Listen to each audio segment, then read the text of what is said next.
celebration of reaching 1,000 subscribers. So if you do want your name said in that video, then leave me a comment down below. So today's case is a really strange one. It is a very famous case in the UK, and it is the disappearance of Lord Lucas. Should be very interesting, so I hope you guys enjoy. John Bingham was born on the 18th of December 1934 in London. His father was named George Bingham, and he was the 6th Earl of Lincoln, and John's mother was named Caitlin Elizabeth Ann Dawson, and she herself was also a member of the English nobility. So John was born into a very affluent family within England. Unfortunately, his mother was taken very ill after his birth, and she actually lived mainly in a nursing home during this time to get the care that she needed.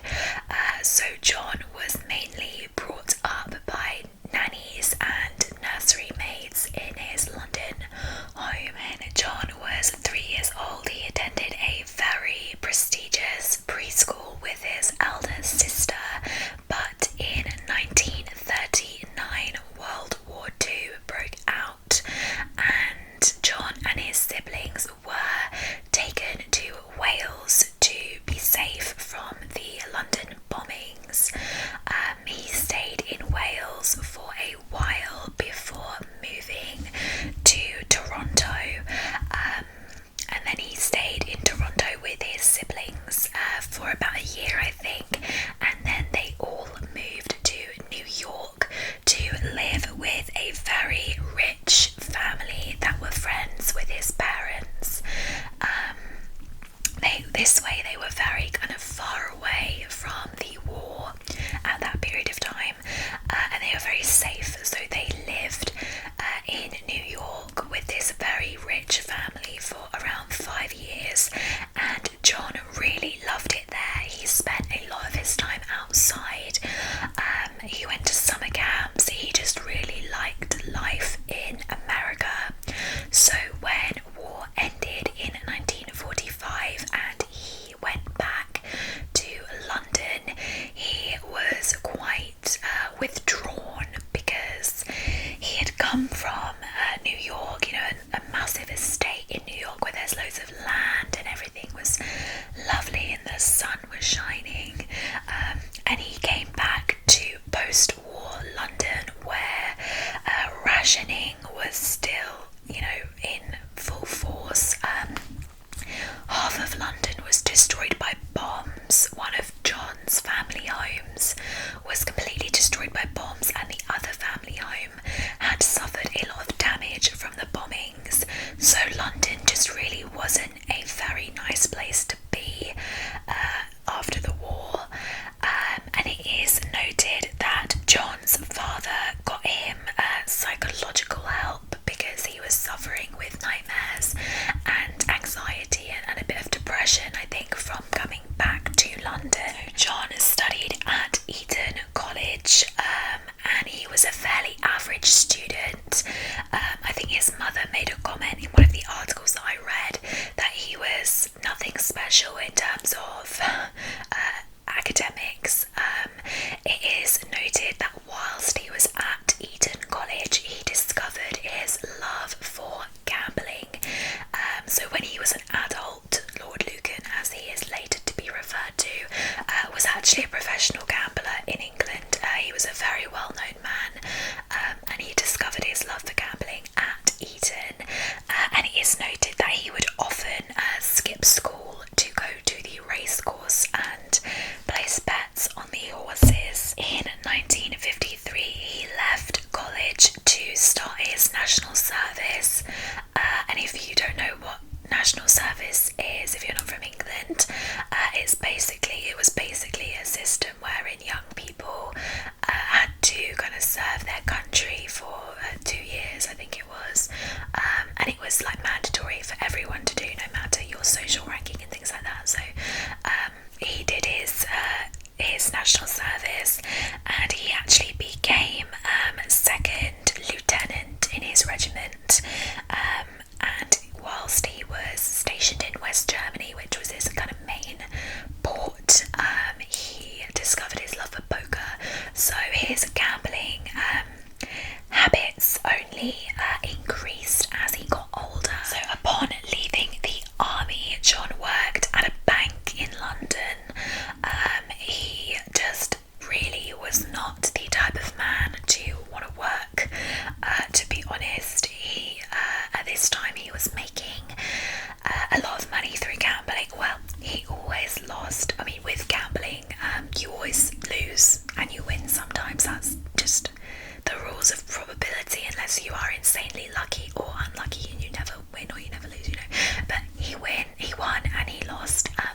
which left him a huge inheritance, as well as the title of the Earl of Lucan.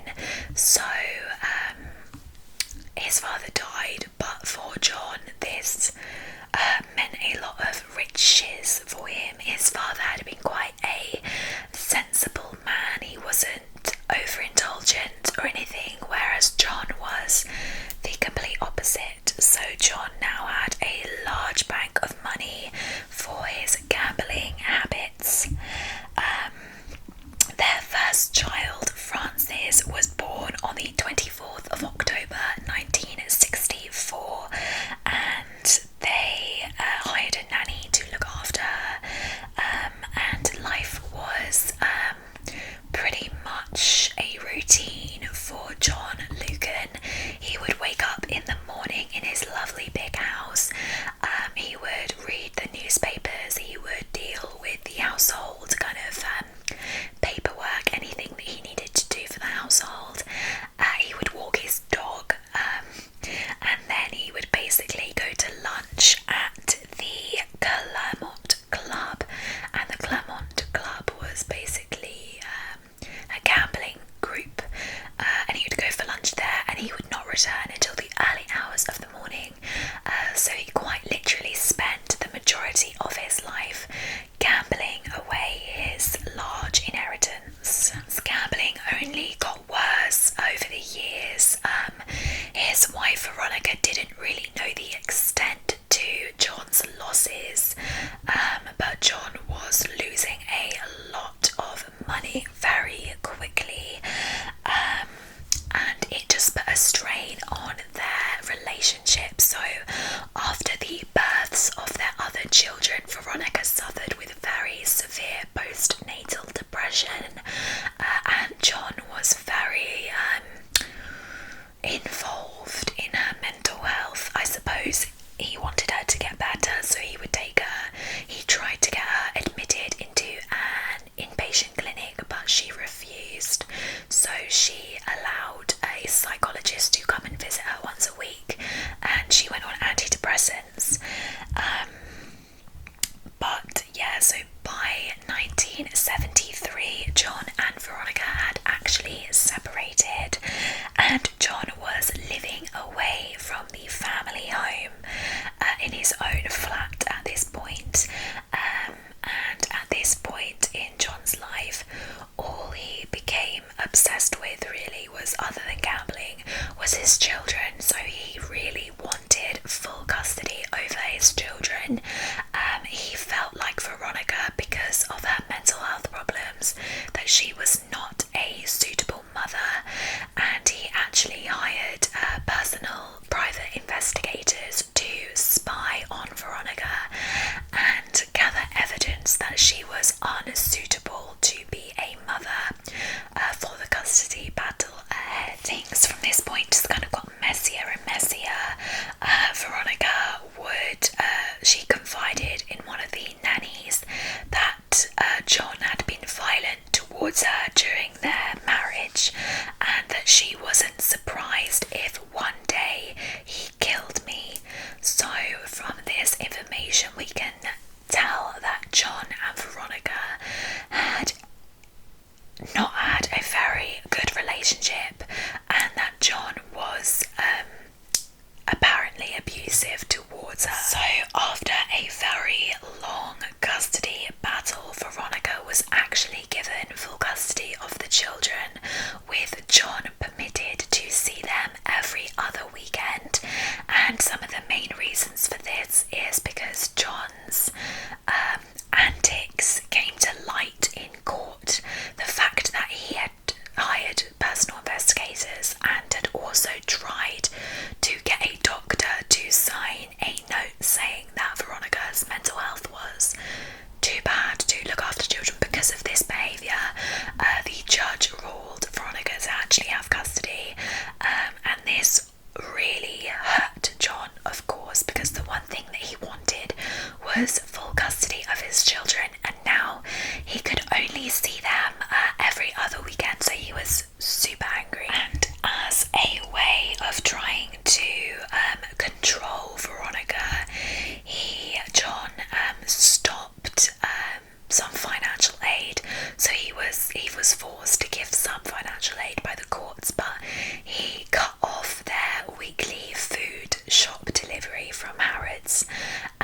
also cut off finances to the childcare agency, which gave them nannies, and also cut off the, what else did he cut off? He cut off the milkman as well.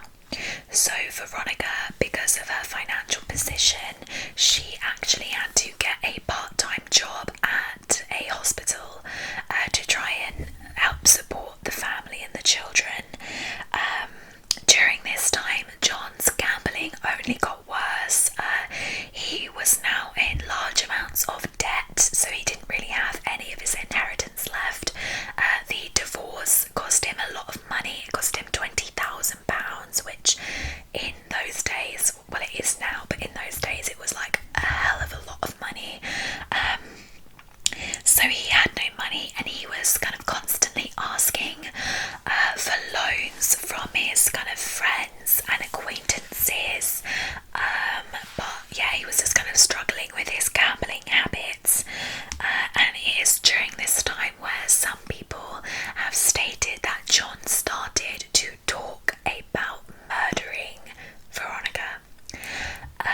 There is not a whole lot of information about why John started to feel this way, but we can speculate that John was just so upset that she had the children, and if he was already being violent to her during the marriage, I suppose that is kind of motivation for him to want to kill her, which is crazy, but he was in a very kind of messed up place. On the 7th of November 1945, Sandra Rivet, the nanny that was at that time working for Veronica and the children, went downstairs into the basement kitchen of the house to make tea. Upon entering the kitchen, Sandra was attacked and bludgeoned to death. Wondering why the nanny was taking so long downstairs, Veronica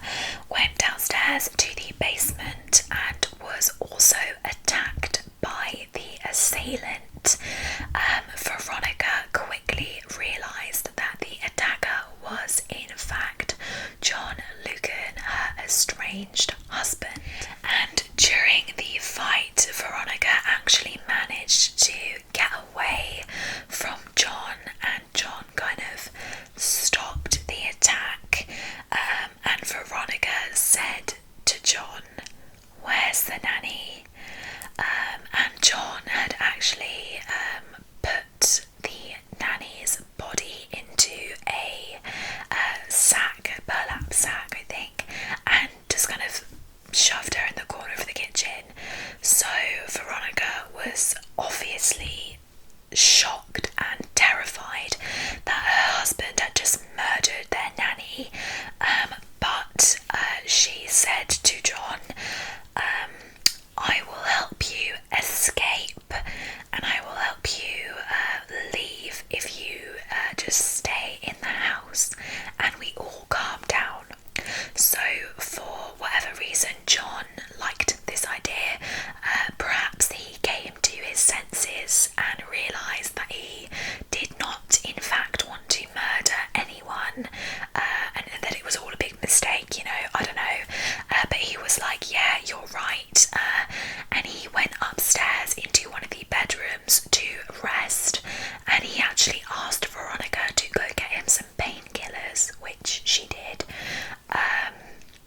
But Veronica quickly escaped from the house, so she left John upstairs.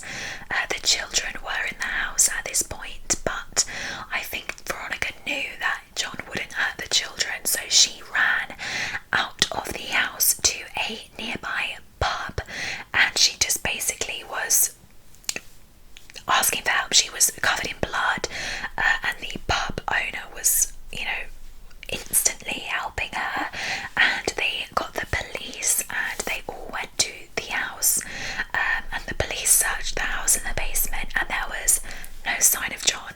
So John had disappeared. He probably realised that Veronica had escaped, so he also made his own escape. The police searched the basement kitchen and found the bludgeoned body of Sandra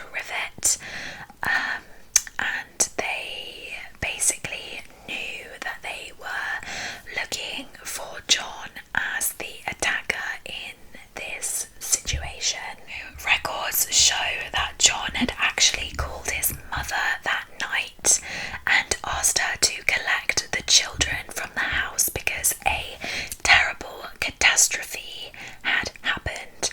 So John's mother did go round to the house to collect the children, and she was greeted by the police and everyone at the house. And she was very confused as to what was going on because John had told her that he had turned up at the house and a man, just a random man, was attacking Veronica, and he tried to help the situation. So that was his story. The police, obviously, from what Veronica had told them, knew that John was in fact the attacker in this situation. But the next place that John was seen going to was his friend's house in Uckfield, and his friend Ian Maxwell Scott received him at his house, and John told Ian the story that he had told his mother, that a random man had attacked Veronica, and Ian let him stay at the house for a while. And whilst John was at Ian's house, he wrote a series of letters to his brother-in-law, one outlining what had happened, again John's story that this random man had attacked and murdered the nanny, and then another letter outlining his current finances. And then that was that. Ian said that John left in a borrowed car of his, and that was the last known sighting of John Lucan. So the car that John had borrowed was quickly found by police in Uckfield, and in the boot of the car there was a lead pipe which was consistent with the injuries on Sandra Rivet's body. So this was enough evidence for the police to fully kind of believe that John had murdered the nanny. So at a official court hearing, he was named the murderer of Sandra Rivet, but he was still absent and nobody had seen or heard from him. So detectives on the case, John's friends and Veronica herself all believed that John Lucan had killed himself. Veronica later on in an interview said that her husband was, too proud to live with what he had done, and he has most certainly killed himself. So a lot of people close to John do believe that he killed himself. The most likely theory of suicide is that he drowned himself at sea, which would explain the lack of body. However, one of the chief detectives on the case, Roy Ranson, claimed later, so this is years after the crime happened, that it was much more likely that John Lucan had escaped the country and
as well, Scott thought it was likely that John was helped out of the country and then murdered because he was such a high profile person. We have to remember that he was, part of the English nobility, at this time, and he had murdered someone and then ran off. Like, it was massive in the media. The English media completely vilified him, rightfully so. So everybody knew about him and nobody had seen him. So if he was helped out of the country, then maybe it is likely that someone killed him off because it was just too high of a risk. But yeah, personally, I believe that John killed himself at sea. I think that is the most likely outcome because he was ruined. He knew that he wasn't going to get away with the murder, and he had no money.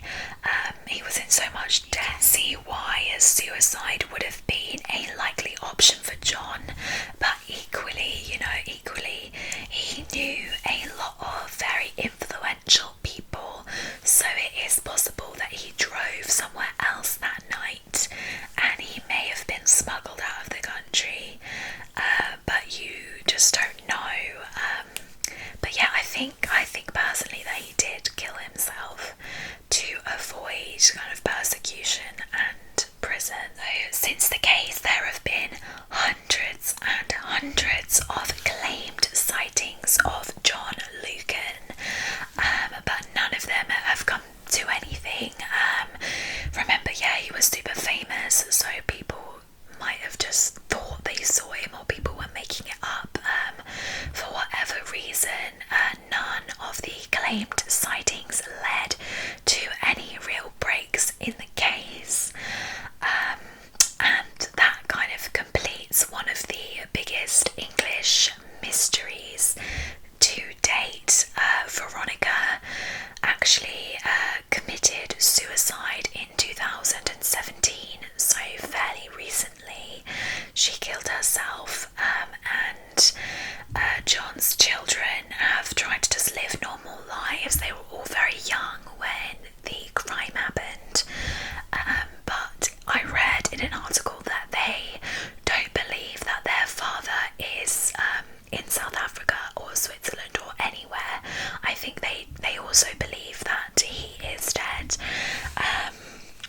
But yeah, I just think that the case is so interesting, that that he was such a person of such high kind of influence throughout England, and he just cracked. He obviously had mental health problems, and he was very jealous, and he just snapped and did something horrific to a poor girl that literally was just doing her job. So it is very sad, but it is also a very interesting mystery. Let me know what you guys think down below of the case, what your opinion is. I love hearing what you guys think. But yeah, that is it for today's video. Don't forget to like and subscribe if you haven't already, and if you do want your name in my 1000 subscriber celebration video, then